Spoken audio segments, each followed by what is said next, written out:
Hamas crackdown in Gaza leaves dozens dead amid power struggle. At least 32 people have been killed in Gaza City during a Hamas weekend-long crackdown targeting what the group described as a dangerous gang. Just days after the ceasefire between Israel and Hamas took effect in the Strip, although Hamas did not name its target in Gaza City, multiple media reports claimed it deployed as many as 2,000 of its fighters against the Doghmush clan, which it sees as one of its main rivals in the Strip, arresting and injuring dozens. Hamas is said to have lost 6 of its combatants in the operations. Uranus could not independently confirm the casualty reports. Since the truce, the Hamas-run Interior Ministry has deployed its units, with some estimates saying it could reach as many as 7,000 troops across Gaza in what it said was an attempt to prevent lawlessness and a power vacuum. However, multiple reports and sources on the ground Uranus spoke with have stated that Hamas, which Israel wants to see disarmed and disbanded in the subsequent phases of the ceasefire deal, has turned vindictive on its rivals and those openly opposing it over the past several days as it looks for a way to remain in power. On the 4th of October, the group sent its elite Nukba forces to Khan Yunis in an apparent attack on the al-Majida family, allegedly seeking to arrest a person they said was a collaborator.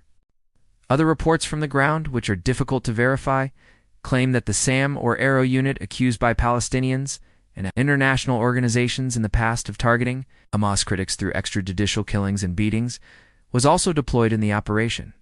Both sides suffered casualties in the ensuing fighting, which ended in al-Majida members repelling the attack, according to reports. Additionally, the group has pursued the arrest of the leader of the so-called Popular Forces, Yasser Abu Shabab, whom it also repeatedly accused of collaborating with Israel. Abu Shabab's whereabouts are unknown.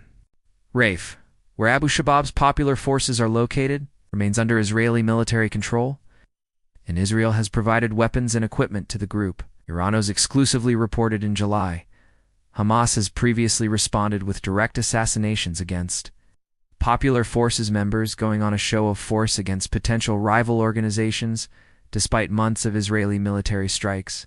Hamas has killed over 50 of our volunteers, including members of Commander Yasser's family, while we were guarding aid convoys, the Popular Forces spokesperson told Uranus at the time. Many thorny questions remain unanswered in U.S. President Donald Trump's 20-point peace plan, including the question of Hamas laying down arms.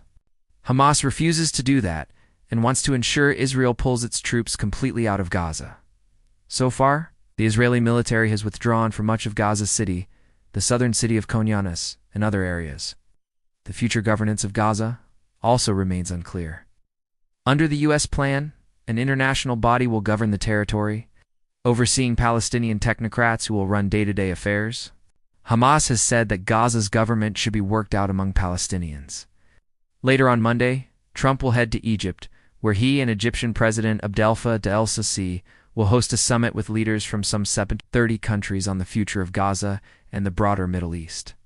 The plan calls for an Arab-led international security force in Gaza, along with Palestinian police trained by Egypt and Jordan. It said Israeli forces would leave areas as those forces deploy. About 200 U.S. troops are now in Israel to monitor the ceasefire,